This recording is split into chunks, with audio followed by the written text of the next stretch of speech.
London called him untouchable, the Duke of Kellington, golden hair, blue eyes, a fortune that could buy half of Mayfair. He had ruined reputations with a single smile, and never once had a woman walked away from him. Until tonight. She had the same golden hair, the same blue eyes, but when he offered her his name, his title, his wealth, she looked at him like he was absolutely nothing, and for the first time in his perfect, gilded life, Julian Thorne became obsessed. The glittering chandeliers of the Earl of Harrington's London townhouse cast a radiant glow over the season's most anticipated ball. When Julian Thorne, the Duke of Kellington, paused at the top of the grand staircase, a palpable hush rippled through the crowded room. He was well accustomed to this reaction. With his striking golden blonde hair, impeccably tailored evening coat, and a reputation that bordered on the scandalous, Julian was the undisputed prize of the marriage mart. Yet, as he descended the stairs, bathing in the admiring glances of hopeful debutantes and the calculating stares of their ambitious mothers, he felt nothing but a profound, suffocating boredom. Every smile directed his way was carefully rehearsed. Every flutter of a silk fan was a calculated maneuver. Julian moved effortlessly through the throng, offering devastating smirks and polite nods, knowing precisely the effect he had. He reached the perimeter of the dance floor and accepted a crystal glass of champagne from a passing footman. Glancing casually toward a towering gilt-framed mirror on the far wall, he caught his own reflection. His piercing blue eyes stared back, entirely devoid of amusement. The game of seduction, once a thrilling pursuit, had become terribly predictable. His title, it seemed, acted as a universal key, unlocking every door and winning every heart before he even had to speak. Julian turned away from the glass, scanning the swirling silks and satins of the dancers. He was just contemplating an early departure to his club when a figure near the conservatory doors caught his attention. She stood slightly apart from the bustling crowd, her attention fixed not on the center of the ballroom, but on a potted fern, which she appeared to be examining with quiet fascination. It was not merely her detachment that drew his eye. As she turned her head slightly into the light, Julian was struck by a strange, almost unsettling familiarity. She possessed the same golden blonde hair as his own, pinned up in an elegant, unadorned style. When she briefly glanced toward the dancers, he caught a flash of striking blue eyes that mirrored the very shade of his. It was as if he were looking at a reflection of his own spirit, refined and cast in the form of a remarkably beautiful woman. What intrigued him most, however, was her complete lack of interest in his arrival. She had undoubtedly heard the whispers and seen the parting of the crowd when he entered, yet she had not spared him a single glance. In a room full of women practically throwing themselves in his path, this solitary observer remained entirely unaffected. A slow, genuine smile touched the corners of Julian's lips. The evening, he decided, might not be so desperately dull after all. He set his untouched champagne upon a silver tray and began to navigate his way through the sea of guests, determined to make her acquaintance. Julian approached the conservatory doors with the confident, predatory grace that had undone countless women. As he drew near, he paused, ensuring his posture was effortlessly commanding, and deployed the practiced, charming smile that had never failed him. "I must confess," Julian murmured, his voice a smooth, cultured drawl designed to command attention. "I have never seen a guest so utterly captivated by the local flora when there is a waltz playing. Is the fern truly that fascinating, or are you simply attempting to escape the dreadful heat of the room?" The young woman turned to face him fully. Up close, her blue eyes were even more arresting, holding a sharp, steady intelligence that caught him entirely off guard. She did not gasp. She did not blush or avert her gaze in a display of practiced modesty. Instead, she looked at him with mild, polite curiosity, exactly as one might look at a stranger, asking for directions on the street. "It is a remarkably healthy specimen of Nephrolepis exaltata," she replied, her tone perfectly even and her accent impeccably crisp, "and vastly more interesting than watching the same three gentlemen step on their partner's toes. I am Miss Clara Linfield. Good evening." Julian blinked, momentarily derailed. She had not waited for him to be introduced, nor had she inquired after his name. "I am Julian Thorne," he said, waiting for the inevitable spark of recognition. When her expression remained completely placid, he felt compelled to add the weight of his rank. "The Duke of Kellington." "A pleasure, Your Grace," Clara said smoothly, though her voice lacked any trace of the reverence he was so accustomed to hearing. She turned her attention to a large, imposing oil painting hung just beside the conservatory entrance. "Are you an admirer of landscapes, Mr. Thorne?" Mr. Thorne. The casual demotion thrilled and irritated him in equal measure. "I am a patron of the arts, Miss Linfield," he said, stepping closer, attempting to assert his presence. "In fact, the gallery at my primary estate in Derbyshire holds one of the finest private collections in the country. Hundreds of acres of rolling hills, much like that painting, only real. You would find it quite magnificent." He leaned against the wall slightly, waiting for the familiar widening of eyes, the sudden eagerness to secure an invitation. Instead, Clara gave a soft, almost imperceptible sigh. "Size and expense do not necessarily equate to taste, Your Grace," she observed softly, her gaze tracing the brushstrokes of the canvas. "A man might own 1,000 acres and still possess no understanding of the beauty within them. Wealth is merely a circumstance. It tells me nothing of the man himself." Julian froze. No one, absolutely no one, spoke to him in such a manner. He opened his mouth to deliver a sharp, witty retort, a reminder of exactly who she was dismissing, but Clara did not linger to hear it. "If you will excuse me," she said, offering a brief, perfunctory curtsy. "I believe I spot my aunt waving from the card-room. I bid you a pleasant evening, Mr. Thorne." Without another glance, she swept past him, disappearing into the crowded ballroom. Julian stood perfectly still, his jaw locked, staring at the empty space she had just occupied. He was the Duke of Kellington. He was desired, feared, and respected. Yet this quiet, blue-eyed woman had just dismantled his charm, dismissed his wealth, and walked away from him as if he were nothing more than a tedious interruption. As the shock faded, a dangerous, thrilling sense of obsession began to take root in his chest. He had to know if her indifference was genuine or merely the most brilliant opening move he had ever encountered. The following morning, Julian dispatched his footman with an arrangement of rare hothouse roses, so grand it required 2 men to carry it to the Linfield residence. It was a calculated display of immense wealth, the sort of floral tribute that usually resulted in breathless notes of gratitude on scented paper. Confident that his grand gesture had restored the natural order of things, he timed his afternoon ride in Hyde Park perfectly to intercept Miss Clara Linfield during the fashionable hour for promenading. He spotted her walking along the Serpentine, accompanied by a rather deaf-looking chaperone.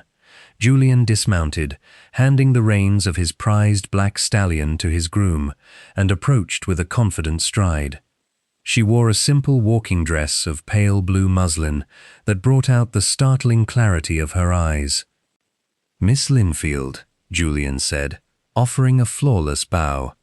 "I trust you found the morning delivery to your liking. I had my head gardener select the absolute finest blooms from the Kellington conservatories." Clara paused, her expression pleasant but entirely composed. "Ah, the roses. Yes, they were quite magnificent, Your Grace. It was an astonishingly generous gesture." Julian smiled, a sense of triumph warming his chest. "Only the best for a lady of such discerning taste. I hope they brighten your drawing room." "I am certain they are brightening a room as we speak," Clara replied smoothly, unfurling her parasol. "Though it is not mine, I had my maid deliver the entire arrangement to the wards at the Foundling Hospital. The nurses there see so little beauty in their days, and hothouse roses are a luxury they could scarcely imagine. I must thank you on their behalf." Julian's smile froze. The flowers had cost a minor fortune, cultivated with meticulous care, and she had simply given them away as if they were common daisies. "You gave them away," he repeated, struggling to keep the disbelief out of his voice. "I did," she said, looking up at him with those striking blue eyes. "Did you send them merely to secure my praise, Your Grace, or to bring joy? If it was the latter, I assure you, they have succeeded brilliantly." "I sent them," Julian said, his voice tightening, "as a token of my regard." "And I received them with gratitude," Clara countered, her tone gentle but firm. "But you must understand, Mr. Thorne, that a heavy purse and a string of grand titles do not automatically make a man interesting to me. Anyone can purchase hothouse flowers. It requires no character, only coin." She offered a small curtsy and continued her walk, leaving Julian standing on the gravel path. He watched her go, a tempest of frustration and reluctant admiration brewing within him. His wealth meant nothing to her, his title meant even less. If he was to win her attention, he realized with a spark of genuine fascination, he would have to prove he possessed something of substance beneath the aristocratic veneer. It took Julian less than a day to uncover where Clara Linfield spent her Tuesday afternoons. According to the quiet inquiries of his valet, she volunteered at a charity library in a modest district of London, dedicating her time to organizing reading materials for the working class. Knowing that the Duke of Kellington would be entirely unwelcome in such a place, Julian made a drastic choice. He ordered his valet to bring him a plain, dark wool coat, devoid of silver buttons or velvet lapels. He left his diamond cravat pin in its velvet box, refused his walking stick, and commanded his driver to remain at the townhouse. For the first time in recent memory, Julian hired a common hackney cab, stepping out into a quiet, cobblestone street, far removed from the fashionable squares of Mayfair. The charity library was small, smelling of old paper and beeswax. When Julian opened the door, a small bell chimed overhead. Clara was standing on a wooden stool near the back of the room, attempting to shelve a heavy stack of worn encyclopedias. She wore an unfashionable linen apron over her simple day dress, a smudge of dust on her cheek. When she turned and saw him, her eyes widened in genuine shock. "Mr. Thorne, whatever are you doing in this part of town?" "I believe I have come to offer my assistance," Julian said, closing the door behind him. He walked toward her, acutely aware that without his fine clothes and trailing footmen, he was relying entirely on his own wits. "I am told you spend your afternoons bringing literature to the masses. It occurred to me that I possess 2 strong arms and a rudimentary grasp of the alphabet." Clara stared at him, clearly searching for the jest. "You wish to organize books. You, the Duke of Kellington." "Today," Julian said softly, rolling up the sleeves of his plain white shirt, "I am merely Julian, if you will have me." She hesitated, then slowly stepped down from the stool. Pointing toward a chaotic pile of donated volumes on a nearby table, she said, "The histories go on the left, the sciences on the right. And mind the bindings, some of them are quite fragile." For the next 2 hours, the Duke of Kellington sorted dusty books. It was tedious, dirty work, yet Julian found himself utterly captivated. As they worked side by side, the silence gave way to conversation. Unshielded by the expectations of high society, Julian dropped his arrogant drawl. They debated philosophy, laughed over the absurd titles of forgotten novels, and matched wits with a rapid, effortless rhythm. Every time she looked at him, Julian noticed how deeply her bright blue eyes mirrored his own intellect and humor. He was experiencing a profound, exhilarating thrill that had absolutely nothing to do with seduction. He had just handed her a worn copy of Shakespeare, their fingers briefly brushing, when the chime of the front doorbell shattered the quiet intimacy of the room. Clara smiled and turned toward the entrance, but as Julian heard the heavy, purposeful footsteps crossing the threshold, a sudden, cold knot of dread formed in his stomach, warning him that his carefully constructed haven was about to be breached. The bell above the library door announced not a phantom from Julian's scandalous past, but merely the elderly parish vicar arriving for his weekly reading. Though the immediate dread dissolved, the interruption signaled the end of their quiet sanctuary. Julian insisted on escorting Clara back to her townhouse, a proposition she accepted with a cautious, lingering smile. As they stepped out onto the cobbled pavement, however, the sky above London had bruised into a heavy, turbulent grey. They had not walked more than 2 streets before the heavens opened, unleashing a sudden, driving rain that soaked the cobblestones in seconds. Without a carriage waiting at his command, Julian reacted swiftly. He caught Clara by the hand and pulled her beneath the narrow, striped awning of a closed haberdashery. They stood pressed together in the small, dry alcove, the relentless drumming of the rain on the canvas masking the sounds of the city. Stripped of his usual velvet and arrogance, with his plain wool coat damp at the shoulders, Julian felt remarkably exposed. The silence between them grew thick, charged with an intensity he had never permitted himself to feel. "I must confess something to you, Miss Linfield," Julian murmured, his voice barely rising above the downpour. He looked down at the pavement, suddenly unable to meet her gaze. "When I am surrounded by the ton, dripping in the Kellington wealth, I am universally admired. But yesterday, when you looked at me and saw nothing of value, it terrified me. My entire life has been built upon a title I inherited by mere chance. I have a secret, sickening fear that if you strip away the dukedom, there is absolutely nothing left underneath." Clara looked up at him, the chill of the damp air fading as she studied his face. The mocking, cynical rogue she had met at the ball was entirely gone, replaced by a man bearing his soul with startling vulnerability. She softened, recognizing a profound intelligence and a kindred spirit that had simply been buried beneath years of societal sycophancy. "The title is merely a coat, Julian," she said softly, using his Christian name for the first time. "It is the man who wears it that matters, and the man who spent his afternoon sorting dusty books in the dark, he is far from nothing." A surge of genuine warmth rushed through him. The air between them shifted, pulling taut with an undeniable, magnetic attraction. He slowly raised his hand, his fingers trembling just slightly, and reached out to tuck a damp, golden blonde curl behind her ear. But just as his skin brushed hers, a luxurious black carriage splashed past the awning. Through the glass window, the sharply painted face of Lady Arabella, a woman who knew Julian's darker history all too well, peered out. Her eyes widened in malicious delight before the carriage disappeared around the corner. The fragile intimacy forged in the rain did not survive the harsh light of the following afternoon. Clara had been invited to a bustling society tea at the Cavendish estate, a crowded affair overflowing with silk ribbons and vicious gossip.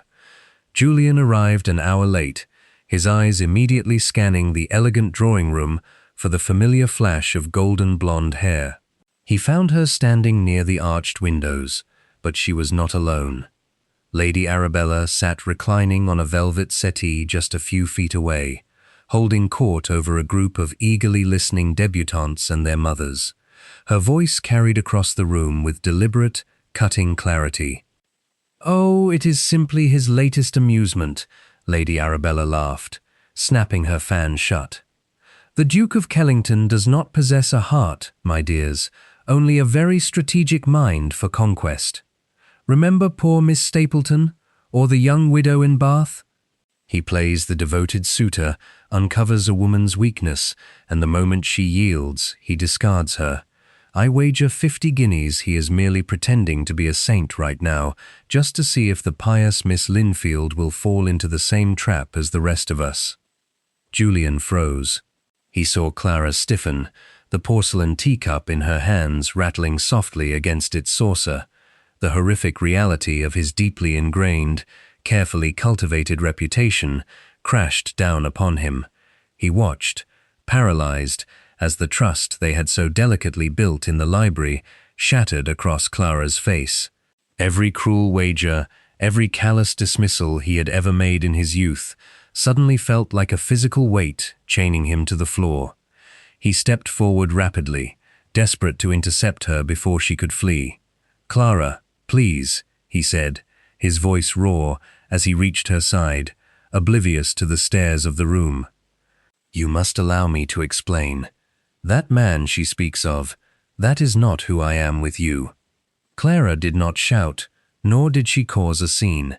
She looked up at him, and what Julian saw in her striking blue eyes was far worse than anger. It was a profound, devastating disappointment. "She did not lie, did she?"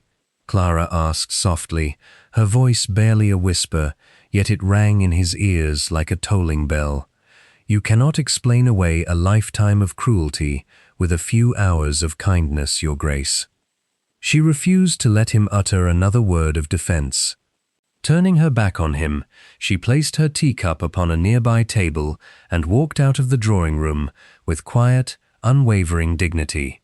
Left standing amidst the whispering crowd, Julian was struck by the sickening realization that the sins of his past had finally caught up to him, and he had no idea if a man so thoroughly ruined by his own hand could ever earn redemption.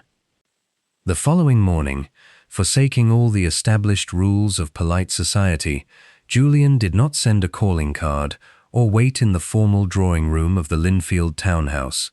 Instead, he slipped through the wrought iron gates at the side of the property, navigating the gravel paths until he found Clara in the family's secluded garden.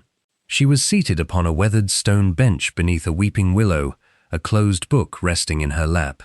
She did not look surprised to see him, only immeasurably weary. "I had to see you," Julian began, his voice devoid of its usual smooth cadence. He stopped a few paces away, suddenly unsure of what to do with his hands. "I could not bear to leave things as they were yesterday. You must allow me the chance to explain myself, Clara. The man Lady Arabella spoke of, the man I used to be, is dead. You have changed me." Clara looked at him, her blue eyes dark with sorrow. "Have I, Julian? Or have you merely found a new role to play because the old ones ceased to entertain you?" "It is not a game," he insisted, taking a desperate step forward. "My past behavior was inexcusable. I know that now. But surely my title, my position, affords me the right to make amends. I can give you any assurance you require. Your title gives you the privilege to walk away from the wreckage you leave behind," Clara said, her voice steady but laced with a profound sadness. "True honor, Julian, is not a birthright inherited along with an estate in Derbyshire. It is defined by the choices a man makes when no one is watching, when there is nothing to be gained. You cannot simply command your past to disappear because it has suddenly become inconvenient." The words struck him with the force of a physical blow. For the first time in his privileged, gilded life, the Duke of Kellington felt the crushing, suffocating weight of genuine shame. He looked down at the gravel path, realizing with sickening clarity that all his wealth could not buy back the dignity of the women he had callously used for sport. His apologies were empty, entirely meaningless without proof of a changed character. He slowly looked back up at her, the last remnants of his arrogance crumbling into dust. "You are right," he whispered, the truth of it settling deep within his bones. He offered a stiff, formal bow, his heart aching with the loss of her respect. He turned and walked out of the garden, not to plot a new strategy of conquest, but gripped by a sudden, terrifying determination to undertake an act of redemption that might very well destroy his standing in society forever. The season's final assembly at Almack's was an oppressively crowded affair, suffocating in its heat and its rigid expectations. Julian stood near the refreshment tables, ignoring the whispers that rippled through the room as he passed.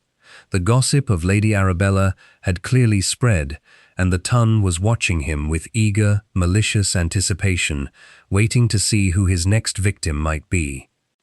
His attention, however, was drawn to the far corner of the room, where Viscount Rutledge, a man whose cruelty rivaled Julian's own past transgressions, had cornered a terribly young, trembling debutante. The girl looked close to tears, her back pressed tightly against the silk-lined wall. Rutledge was speaking loudly, clearly intending to engineer a compromising scene that would ruin the girl's reputation for his own amusement. A small crowd of onlookers had already begun to form, their fans fluttering rapidly as they prepared to witness her social destruction. In the past, Julian would have watched the spectacle with detached amusement, perhaps even wagering on the outcome. But as he looked at the frightened girl, he saw the ghosts of his own callousness staring back at him. Without a second thought for his own pride, Julian crossed the room in several long strides and placed himself directly between the debutante and the Viscount. "Leave her be, Rutledge," Julian commanded, his voice carrying clearly over the music.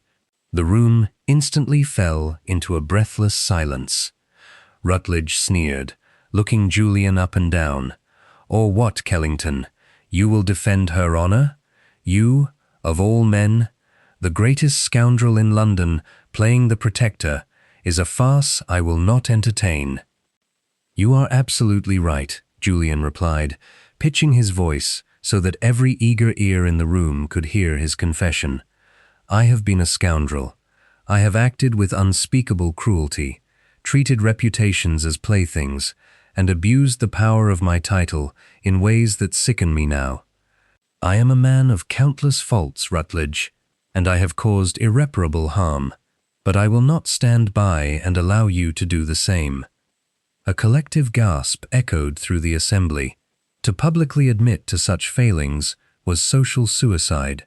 Whispers of mockery and shock immediately erupted, the very peers who had worshipped him just days ago now looking at him with open disdain. He had willingly stepped off his untouchable pedestal, plunging himself into the mire of scandal to shield an innocent. Julian stood his ground amidst the scorn, his chin held high, the mockery washing over him like a relentless tide. Slowly, he turned his head, his striking blue eyes scanning the sea of shocked faces until he found the only one that mattered. Clara stood near the entrance, her hands clasped tightly before her. As the whispers of his ruin swelled around him, Julian locked eyes with her across the crowded room, his heart pounding against his ribs as he waited to see if his sacrifice had finally been enough to prove his worth. The morning mist had scarcely lifted from the cobblestone streets of Mayfair when Julian arrived outside the Linfield townhouse. He brought no carriage, no trailing footman, and no extravagant bouquets of hothouse flowers. Dressed in a simple, dark riding coat that offered no hint of his immense wealth, the Duke of Kellington stood alone upon the pavement.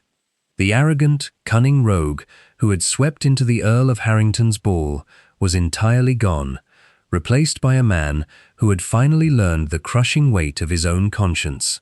He did not knock on the polished mahogany door. He merely waited near the wrought iron gate, hoping against hope that she might step out for her morning walk. An hour passed before the heavy front door finally opened. Clara emerged, wrapped in a warm woolen shawl against the morning chill. When she saw him standing there, stripped of his usual pride and looking uncharacteristically vulnerable, she did not retreat. She descended the stone steps slowly, her striking blue eyes searching his face with a quiet, intense scrutiny. The news of his spectacular social ruin at Almack's had undoubtedly reached every corner of London by daybreak. Julian held his breath, painfully aware that he no longer had a pristine reputation to offer her, nor the unyielding admiration of the ton. "I did not come to press my suit, Clara," Julian said quietly as she approached the gate. He kept his hands clasped firmly behind his back, refusing to crowd her. I only came to offer my most sincere apologies for the man I was, and to thank you. You forced me to look into a mirror I had been avoiding for years. It required a great deal of painful reflection to realize that the reflection I presented to the world was entirely hollow. Clara stopped, just on the other side of the iron gate. What you did last night, Julian, it was an act of profound courage. To willingly invite the scorn of society upon yourself to protect a helpless girl is not the behavior of a scoundrel. It was the only honorable choice, he replied, his voice thick with genuine emotion. I do not expect your forgiveness, nor do I ask for your affection. I know I have a long path ahead to become a man worthy of respect, but if you could ever find it in your heart to allow me your friendship, it would be the greatest privilege of my life. She stood in silence for a long moment, studying the earnest, unguarded expression on his face. The cunning charm that had once masked his features had vanished completely, leaving behind a man laid bare by his own humility. Clara reached out, her gloved fingers gently pushing the wrought iron gate open, erasing the final barrier between them. You once told me that a title is merely a coat, Julian, Clara murmured, stepping through the gateway to stand before him. And you have finally proven that you are willing to take yours off when it matters most. She reached out and took his hands, her touch incredibly warm against the crisp morning air. Julian looked down at their joined hands, entirely overwhelmed by the simple, profound grace of her gesture. When he lifted his gaze to meet hers, he saw no disappointment, no lingering shadows of his scandalous past. He saw only a fierce, abiding respect and a tenderness that caused a sudden ache in his chest. In that quiet moment on the pavement, with the golden sunlight beginning to catch their matching blonde hair and illuminating the identical shade of their striking blue eyes, they were no longer a duke and a commoner. They were simply two souls, perfectly equal in spirit and in heart. I see the real man now, Clara whispered, stepping closer until the warmth of her breath ghosted across his cheek. And he is a man I could very easily learn to love. Julian closed the remaining distance between them, framing her face with hands that trembled just slightly. When he kissed her, it was not the practiced, demanding embrace of a conqueror, but the gentle, reverent touch of a man who had finally found a safe harbor. Clara leaned into him, returning the kiss with a quiet devotion that spoke of absolute trust. The sweetness of the morning light enveloped them, sealing a promise built on hard-won truth rather than empty flattery. As they finally drew apart, Julian felt a profound sense of peace settle over his soul. He realized, with absolute certainty, that losing the false admiration of high society was the exact, necessary price he had to pay to win the only heart that truly mattered. Hand in hand, the Duke of Kellington and the woman who had saved him turned away from the fashionable center of London, stepping forward together to build a life defined by honor, truth, and a love that required no titles at all. If you have found pleasure in this tale of redemption and romance, I cordially invite you to like this video and subscribe to the channel for more sweeping historical narratives. May you continue to enjoy the series as we uncover more timeless stories of love and honor. Until our next literary journey, I wish you a very pleasant day, wherever this story may have found you.